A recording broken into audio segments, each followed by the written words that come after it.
Hey everyone, I'm your host Davia, and Vivian Howard is no stranger to bold ideas and beautiful food.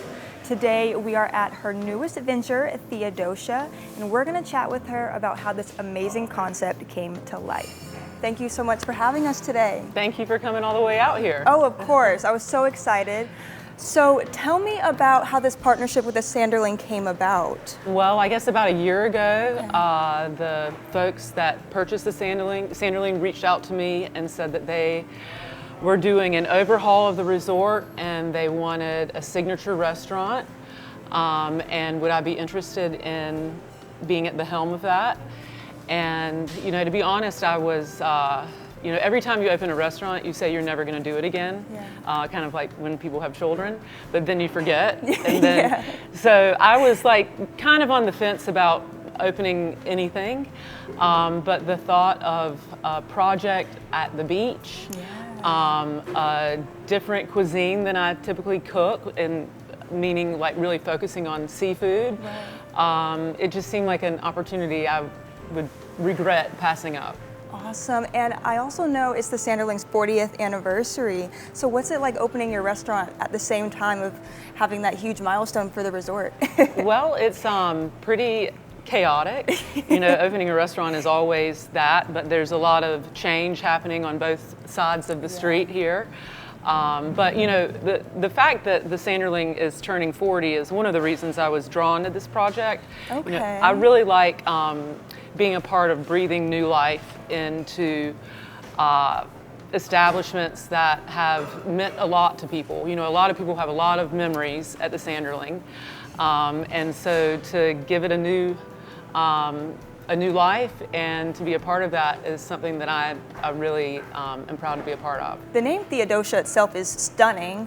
Can you tell us what inspired you to name it Theodosia? Yeah, well, names are so hard for me in particular.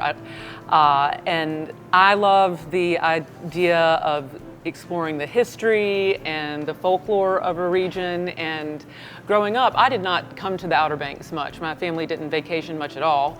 But I had this little book, The Legends of the Outer Banks. And Theodosia Burr's story is one of the most prominent legends of the Outer Banks. So Theodosia Burr was the daughter of Aaron Burr. And I had no idea who she was until the musical Hamilton, to be honest. Wow. But she perished in a shipwreck off the coast of here, and there are a ton of legends attached to whether or not she indeed died or if she roamed the Outer Banks if she's still roaming the Outer Banks. Oh, wow. And so I thought that was a fun story and a fun hook, but I also thought that Theodosia was a very pretty word to say. It is pretty, yes. So if you don't know anything about her at all, it really doesn't matter. I also, in every project that I do, I try to dig into the history of women in that area. So Theodosia was kind of the socialite of her day. One of the little notes I know about her is that she and her husband were the first people to ever honeymoon at Niagara Falls. So Theodosia was a spirited woman, very educated, so kind of juxtaposing that with the hard-working women of the Outer Banks and the home cooks that really formed the cuisine of this area. So on the menu, you'll see some nods to those home cooks in a dish that's called Miss Vivian Shrimp Ball. That's not actually, it's not this Vivian. It's Miss Vivian from Island Board and Bread, which is one of the community cookbooks. Okay. Trying to pay homage to both Theodosia and the women of the region.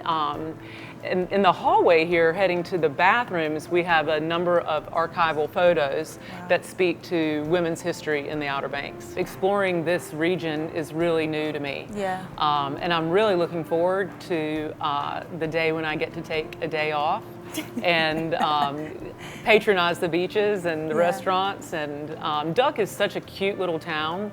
Yes, it is cute. It's so cute. It's interesting when you drive through Nags Head to Southern Shores to Duck. Every community has its own kind of personality, and I would say Duck feels a little more like a village very quaint. Yes.